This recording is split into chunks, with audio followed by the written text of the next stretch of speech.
बघत आहात। मोठी बातमी राज्याच्या राजकारणातून महायुतीबद्दलची। शिंदे आणि दादांच्या वाटेला प्रत्येकी 10 पेक्षा कमी जागा येण्याची शक्यता आहे। अधिकाधिक जागा या भाजप उमेदवारच लढू शकतात असं दिसतंय। शिंदे आणि अजित पवार गटाला त्यामुळे सिंगल डिजिट जागा मिळू शकतात। आणखी माहिती घेऊयात आपले प्रतिनिधी निलेश बुधावलेकडून। निलेश, सौरभ, महायुतीच्या जागा वाटपांसंदर्भात सातत्याने चर्चा सुरू आहे। याच्यामध्ये भाजपचा कुठेतरी वरचष्मा असेल अशाच पद्धतीची शक्यता सध्या वर्तवण्यात येते। या 2 दिवसांमध्ये ज्या काही घडामोडी घडल्या त्यानुसार नेमकं काय सध्या समोर येते ह्या संदर्भात जाणून घेण्यासाठी गणेश ठाकूर आपले वरिष्ठ प्रतिनिधी आहेत, आपण त्यांच्याशी बातचीत करणार आहोत। सर, ज्या पद्धतीनं अमित शहा मुंबईत आले त्यानंतर ज्या बैठकांचा सिलसिला सुरू झालेला आहे, काय सध्याची माहिती आहे, काय सांगाल?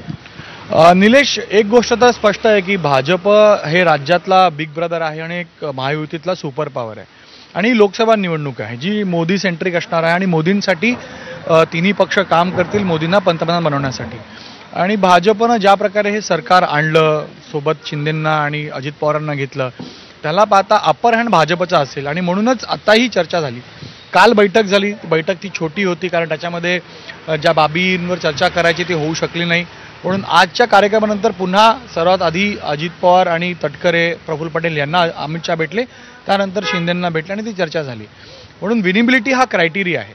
कोणत्या पक्षाचे किती खासदार आहेत, कोणत्या पक्षाची ताकद कुठे आहे, याच्यासोबतच कोण उमेदवार जिंकू शकतो तो कोणत्या पक्षाचा आहे हे न पाहता उमेदवाराच्या विनिबिलिटी संदर्भात एक प्रॉपर सर्वे केला गेला आहे आणि त्या अनुषंगानंच सीट शेअरिंग होईल हे स्पष्ट आहे।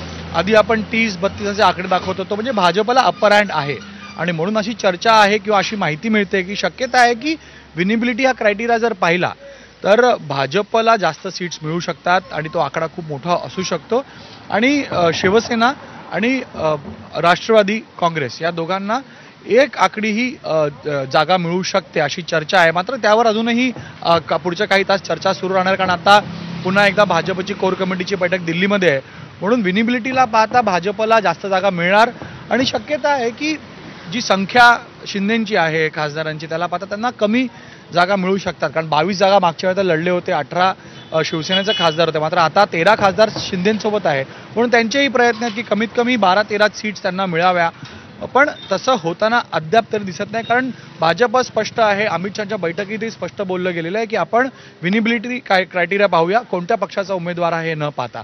म्हणून तुझ्याकडची ती जी माहिती आहे ज्या प्रकारे आहे ती आपण प्रेक्षकांना सांगूया। सौरभ, ज्या पद्धतीनं जी माहिती येते त्यानुसार सिंगल डिजिट आकडा जो आहे तो अजित पवार गटाला म्हणजेच राष्ट्रवादी काँग्रेस पक्षाला आणि शिवसेनेला म्हणजे एकनाथ शिंदे यांच्या शिवसेनेला मिळण्याची शक्यता दाट आहे। या संदर्भामध्ये अजूनही चर्चांचं सत्र सुरू आहे। दिल्लीमध्ये आता ही सर्व वरिष्ठ मंडळी गेलेली आहे।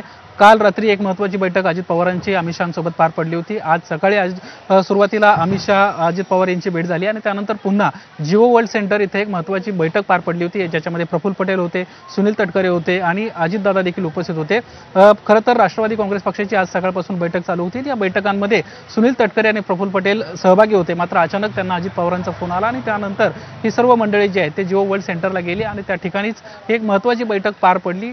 कुठेतरी अशी माहिती आता समोर येताना आपल्याला पाहायला मिळते की सिंगल डिजिट या दोन्ही पक्षांना असेल आणि भाजपचा जागा वाटपांमध्ये वरचष्मा असणार आहे। सौरभ, बरोबर, त्यामुळे राष्ट्रवादीच एकीकडे सध्या सिंगल डिजिटच खासदार लोकसभेत आहेत, पण शिवसेनेचे डबल डिजिट खासदार आहेत, त्यामुळे आता शिंदेंना हा आकडा मान्य होतो काय बघावा लागेल आणि यावरून वाटाघाटीतून